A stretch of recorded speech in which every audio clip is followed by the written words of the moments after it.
Hi, this is Eva Benmeleh. So I want to come clean about something. And many of my clients already know this about me. But I absolutely abhor, hate, have full disdain for behavior charts and rewards and punishments. And I will give you my reasons why and then how I go about it in another way. First and foremost is parents. We're so busy. We have so much going on in between taking care of our children, taking care of our personal life, and helping everyone else in our family. It's so overwhelming sometimes to make sure that we're getting everything on the to-do list done.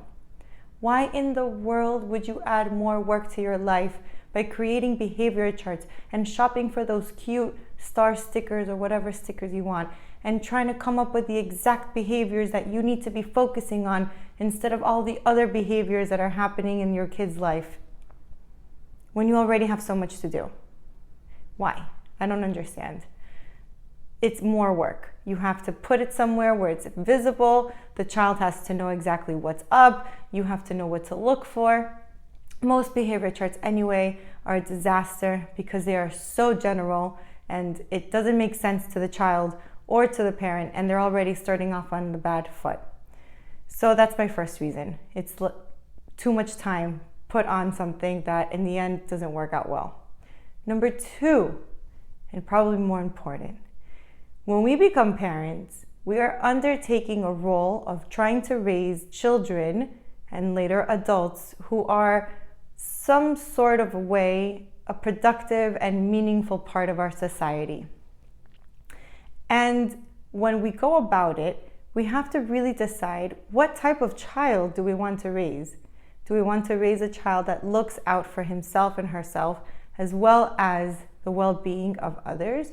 Or do we want to raise a child who's only looking out for their best interest and what it is that they can get out of a situation?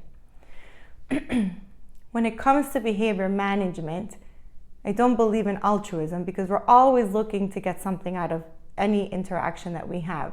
But there's levels of what we get out of. And if I will take such huge and important topics of child development, such as morals, hygiene, sleep routine, dealing with friends, sharing, showing they care, patience, talking politely, not hitting instead of hitting. And I take all of these, and homework, and I can name a billion other things, right? I take all of these behaviors and stances on parenting and on development, and I minimize it to that shiny little toy in Target. What exactly am I teaching my kid? That if they brush their teeth every night, there's a toy that's waiting for them by the end of the week? What does brushing teeth have anything to do with a toy? Or that if they finish their homework, then they can go on that really exciting trip over the weekend?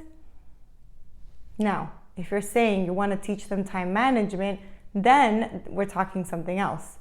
But if you're saying if you do your homework, then you get the trip, what you're teaching your child is it's really not about the homework. It's about the trip at the end of the week.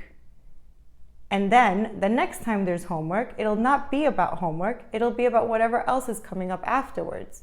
So we're missing the point. We're missing the lesson. We're not teaching them to think it's important to get things done. We're teaching them to try to figure out how to get the next best thing. And as all of you know, every single shiny new thing gets old. And as all of us parents know, that happens in 5 milliseconds after we buy the toy for the kids. So you're setting yourself up for failure if each and every time you combine a completely irrelevant and separate topic, toy, trip, TV time, PlayStation time, etc., with something that's not related. A lot of times parents do this because they need to have control and they want to find it in whatever way that they can, and they figure if they do it or they dangle whatever it is that the child thinks is important in front of them, then the child will comply.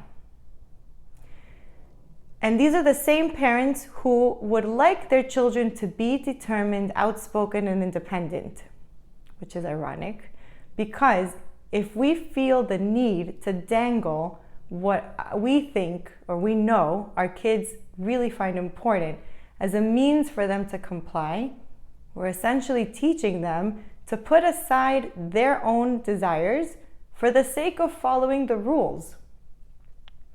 Not because of the rules that need to be followed, but because their desires have to be put aside. Again, shooting ourselves in the foot.